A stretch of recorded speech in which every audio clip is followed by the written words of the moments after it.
지난주 남재준, 이병호 두 전직 국정원장이 피의자 신분으로 검찰 조사를 받은 데 이어 이병기 전 원장이 조금 전 검찰에 출석했습니다. 검찰이 박근혜 전 대통령을 향한 수사망을 다시 조여가고 있습니다. 그런가 하면 간호사들에게 장기자랑을 강요해 무리를 빚은 한림대학교 성심병원과 관련한 갑질 논란이 확산하고 있습니다. 박상륜 변호사, 배상훈 서울디지털대학교 경찰학과 학과장 두 분 모시고 사건 사고 짚어보겠습니다. 안녕하십니까? 예, 안녕하세요. 안녕하세요. 예. 박 변호사님 지금 이병기 전 국정원장까지 3명의 박근혜 정부 국정원장이 모두 다 검찰의 피의자 신분으로 소환이 됐습니다. 그렇습니다. 혐의가 이제 뇌물 공여거든요. 예. 그러니까 국정원의 특수활동비를 특수활동비 본래의 목적에 쓴 게 아니라 그 소위 말하는 문고리 3인방 이미 구속이 됐죠. 그 문고리 3인방에게 전달을 해가지고 박근혜 대통령에게 전달했다는 거거든요. 그리고 그 특수활동비를 달라고 한 지시가 박근혜 전 대통령이었다. 그래서 이미 이 문고리 3인방의 구속영장 범죄 혐의 사실에 박근혜 전 대통령이 시켰다, 공모했다라는 게 이제 들어가 있다는 겁니다. 알겠습니다. 국정원장 모두가 소환이 됐거든요. 이런 건 좀 전례를 찾아보기 힘든 일이죠. 참 불행하고 안타까운 일입니다. 사실 뭐 정보기관의 수장이 그것도 3명이나 모두 전 정권에 이런 일로 이렇게 소환된다는 것 자체가 참 부끄러운 일이고요. 이제 문제는 그겁니다. 이게 이제 연관이 있느냐, 특수활동비라는 것 자체를 직접적으로 썼느냐, 이제 그게 진술이 나왔지만 명확해야 될 부분이라는 거죠. 그러니까 우리가 보통 판공비 정도를 썼다고 하면은 여러 변명의 여지가 있을 수 있지만 특수활동비라는 것 자체는 사실은 굉장히 엄중한 거 아니겠습니까? 쉽게 말하면 우리가 그 국정원의 정보원들의 공작비 같은 경우 써야 될 거를 썼다는 건 국가안보에 상당히 위해를 가할 수 있는 거기 때문에 그 부분이 상당히 좀 지금 규명돼야 될 부분이고 아마 이 진술을 받으려고 검찰에서 노력할 거라고 생각합니다. 알겠습니다. 지금 이병기 국정원장 같은 경우는 비서실장도 같이 했습니다. 그렇습니다. 그러니까 돈을 준 곳, 국정원, 돈을 받은 곳, 청와대. 그러니까 이 두 곳의 핵심 연결고리라고도 볼 수 있는 부분인데 이번에 검찰 조사에서 좀 어떤 이야기를 할 것 같습니다. 그 전에 그 국정원장, 그러니까 남재준 그 국정원장이나 이병호 국정원장 같은 경우는 매월 5천만 원씩 줬다는 거거든요. 그런데 지금 이병기 지금 전 비서실장이자 국정원장 같은 경우에는 그 매월 1억씩 줬다는 겁니다. 2배가 뛰었네요. 그렇습니다. 그러니까 왜 이렇게 갑자기 올라갔나? 그리고 문제는 뭐냐면 지금 말씀하셨다시피 비서실장이었습니다. 그러면 그 돈의 사용처를 알 거 아니냐? 이제 이런 맥락에서 아마 집중적으로 검찰에서는 이병기 실장을 아마 그 전 국정원장을 추궁을 할 겁니다. 문제는 뭐냐면은 이 특수활동비가 사실상 소위 말하는 영수증이 필요 없는 돈이거든요. 그리고 이게 총액만 지어져 있지 이게 감사를 전혀 안 받는 돈입니다. 그러면은 이제 예를 들면은 전에 아마 남재준 국정원장이나 이병호 전 국정원장도 검찰 조사 때 그렇게 얘기했을 겁니다. 전임자도 그래왔다. 그리고 이게 특수활동비라는 게 정보 수사에 관한 거다. 대통령도 그렇게 쓸 수 있다고 생각해가지고 한 거다. 아마 그렇게 할 수도 있습니다. 그래서 지금 이 사건이 기소가 돼가지고 재판에 아마 쟁점이 되면은 이 특수활동비의 목적 성격이 뭔가. 박근혜 전 대통령은 뭐 제가 생각할 때는 아 이거 수사 정보활동비인데 대통령이 나도 이 특수활동비 쓸 수 있다. 이렇게 또 변론할 수도 있거든요. 그러니까 이번 사건을 계기로 해가지고 예전부터 검찰, 경찰, 뭐 각 기관별로 특수활동비라는 게 있었습니다. 이것이 제대로 감사가 안 되거든요. 이 감사원에서 감사도 안 되고 또 국회에서도 제대로 감사가 안 되고 또 청와대도 또 특수활동비가 있거든요. 국정원 특수활동비와는 별개의 아마 특수활동비가 있는 것으로 알고 있습니다.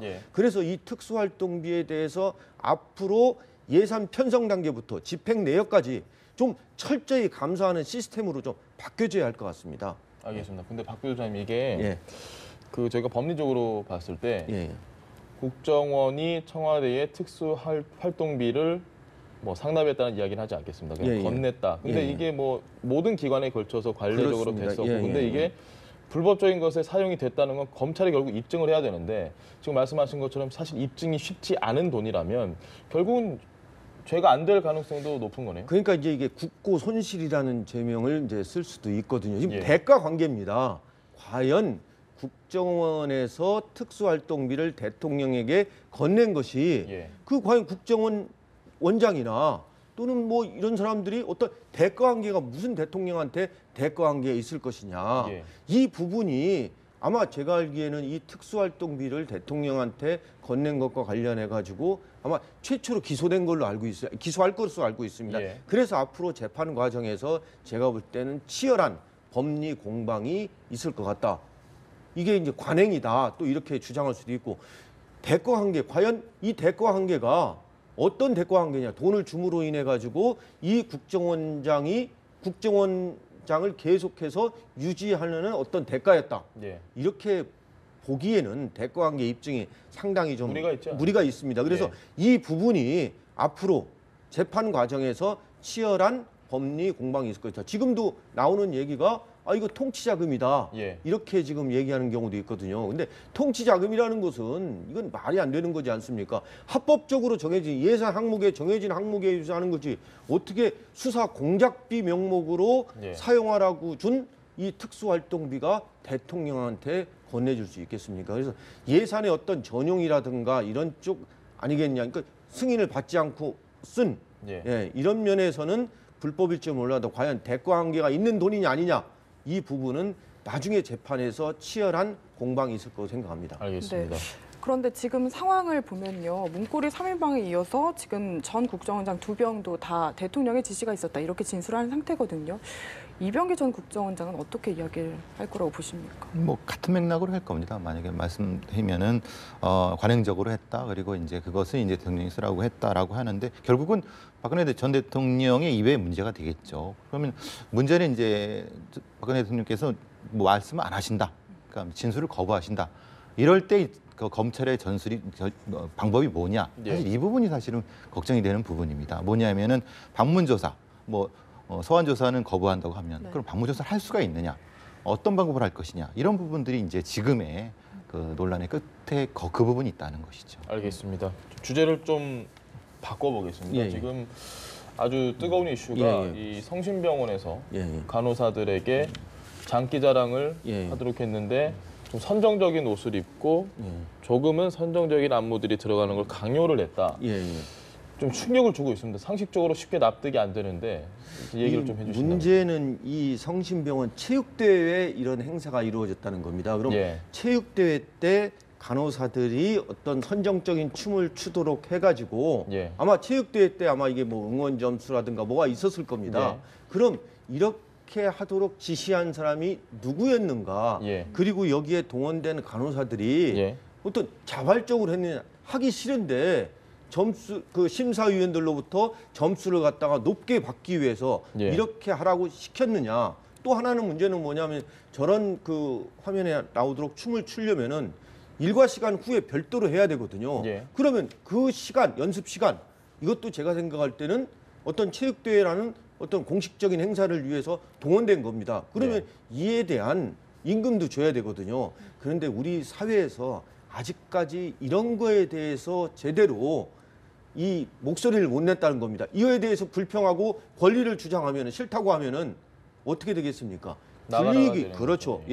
불이익이 따르거든요. 예를 들면은 뭐 인사고과에서 인사고과를 나쁘게 준다든가 그런 불이익을 따르기 때문에 그냥 자기가 하기 싫으면서도 어쩔 수 없이 해야 됐다. 이 관행처럼 되었던 게 이번에 이제 불거진 거죠. 알겠습니다. 여기에 더해서요, 이 정치인에게 후원금을 강요했다는 이야기까지 나왔거든요. 지금 어떤 내용인가요? 사실 관계를 조금 해야 되는 건 뭐냐면 거기에 있는 그 수간호사라는 관리직에 있는 분이 관련된 메일이라든가 뭐 SNS 같은 걸 통해서 이제 전달을 했다는 주장이 있고 아니면 그걸 직접적으로 하지는 않았다는 주장이 있지만 어쨌든 강원도 선관위에서는 그런 행위가 있었다는 건 맞고 일단 경고를 했다고 하는데 전체적인 상황 맥락을 봐야 될 것 같습니다. 왜냐하면 이 중간 관리직인 수간호사가 사실 자기네 개인적인 이익이 없는 상태에서 뭐 정치인한테 그 후원금을 얘기를 할 수가 있는 상황이냐 아니면은 이건 뭐 추정입니다만 전체적으로 어떤 재단 어떤 상황 하에서 암묵적으로 이렇게 뭐 할 수 있는 상황이냐를 아마 선관위는 아마 살펴봤을 겁니다. 근데 우리가 상식적으로 봤을 때 여러 가지 가능성이 있지 않느냐. 말하자면 왜냐하면은 이 뭐 재단에 어떤 도움을 줄 수도 있는 사람이라고 보면은 예. 암묵적으로 이제 뭐 재단의 고위층이 이렇게 할 수 있는 부분이 없지 않을 것이다. 그렇다고 보면 이제 그래서 이제 문제가 되는 게 그거고요.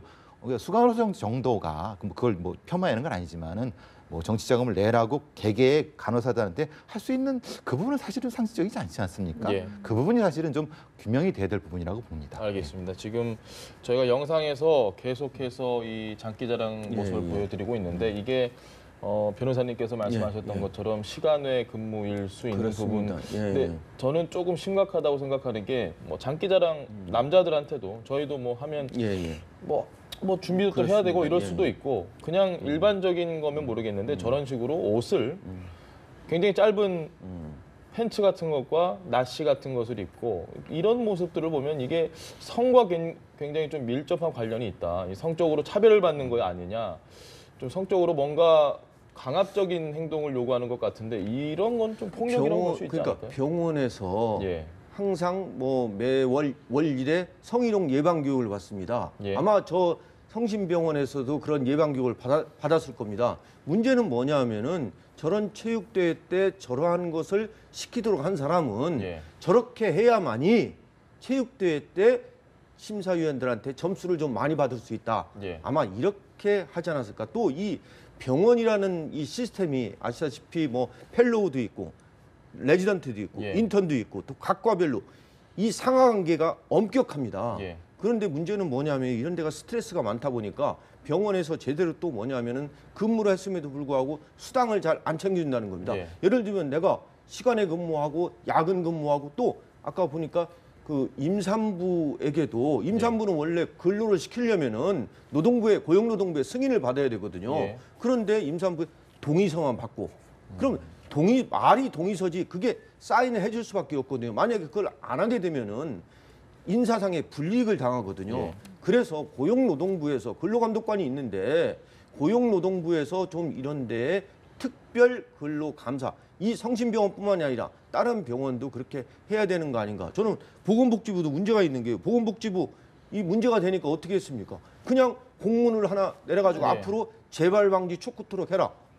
공문 하나로 다 끝냈다는 겁니다. 이건 우리 업무가 아니다. 이건 고용노동부 업무다. 서로 업무에 대해서 핑퐁튀기 하는 거. 이런 것도 정말 개선돼야 한다고 생각합니다. 알겠습니다. 배 교수님 이 부분에 대해서 사실은 부산에서 한번 폭행 사건도 있었죠. 의사 전문의가 뭐 교수 이렇게 레지던트는 아니었고.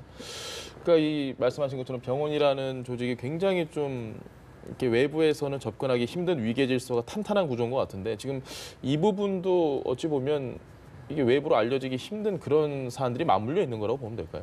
그렇죠. 이 부분 자체가 이제 알려지게 된 것을 어떤 모 단체의 어떤 신고를 통해서 된 것이지 내부 고발로 된 건 아니거든요. 만약에 내부 고발을 누가 했을 때는 이 부분은 아니지만은 어떻게든 찾아내려고 합니다. 누군가 고발한 사람을 찾아내려고 하는 노력이 있습니다. 반드시 찾아내려고 해서 어떻게든 페널티 주려고 하거든요. 그래서 그것이 겁먹어서 사실은 이렇게 내부 고발하기가 상당히 어렵고 그 업계 자체 소문 자체가 퍼지기 때문에 할 수가 없습니다. 그렇기 때문에 지금 사실 이 병원협회라든가 보건복지부도 알 겁니다. 이 상황에 대해서 뭐 어떻게 할 수가 없다. 그래서 자정 노력이라는 걸 얘기를 했는데 사실 자정 노력이라는 것 자체가 사실 좀 말이 안 되죠. 왜냐하면 거기서 이미 됐으면은 밖에 나올 리가 없으니까요. 고양이에게 생선을 맡기는 그렇죠. 그럼 외부적인 어떤 개입이 들어가야 되는데 아까 변호사님 말씀하신 것처럼 외부적인 개입을 할 수가 없다는 겁니다. 너무 폐쇄적이기 때문에 이게 악순환이 반복될 수밖에 없는 거죠. 안타깝습니다. 네, 다음 또 이슈 살펴보겠습니다. 이 업무상 재해를 어디까지 인정할 것이냐 이 부분이 아닐까 싶은데 회식을 해서 만취가 됐고 그래서 도로변에 누웠다가 차에 치여서 숨졌거든요. 근데 이게 업무상 재해로 인정이 됐다고요? 예, 그렇습니다. 이게 유족들이 근로복지공단을 상대로 소송을 했습니다. 이거 업무상 재해다. 근데 근로복지공단에서 어떻게 했냐면은 이거 업무상 재해 아니다. 왜냐하면 회식 끝나고 술 먹고 그 길 헤매다가 사고 난 거다. 이거는 통상적인 귀가 그렇죠. 본인 과실이 크지 업무와 관련이 없다.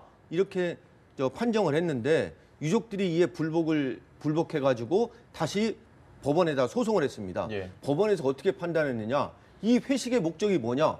이 회식의 목적이 회사 구조조정 끝나고 직원들끼리 뭐 단합 대회를 위한 이런 것 같아요. 예. 그리고 이 회식 자리를 위해서 회식비 품위서도 결제를 받았답니다. 예. 그리고 그 과정에서 집에 돌아가다가 사고가 난 거니까 이거는 업무와 관련이 있다. 예. 소위 말하는 업무의 기인성이 있고 업무 수행 과정에서 일어나는 거다.